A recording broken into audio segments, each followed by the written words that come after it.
بار کسی نے اعتراض کیا کہ مسلمان یوں ہی قحط الرجال کا رونا روتے رہتے ہیں، سقوط بغداد کے بعد یہ ان کی عادت ہی بن گئی ہے۔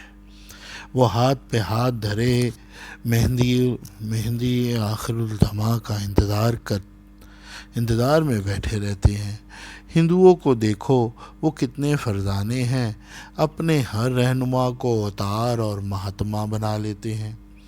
اس پر نواب بہادر یادگار نے بہت خوب جواب دیا۔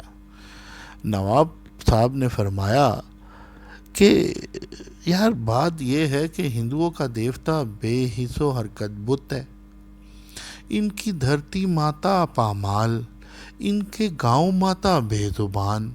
وہ ہر حال میں اپنے لیڈر کو جو انسان ہوتا ہے اس سے بہتر پاتے ہیں، اس لیے بے پایا عقیدت کا اظہار کرتے ہیں۔ مسلمان اپنے رہنماؤں کو دیکھتے ہیں تو بے اختیار قرون اولیٰ کی یاد آ جاتی ہے، وہ اسے سنت کی کسوٹی پر گھستے ہیں اور سارے کا سارا ملمہ اتر جاتا ہے۔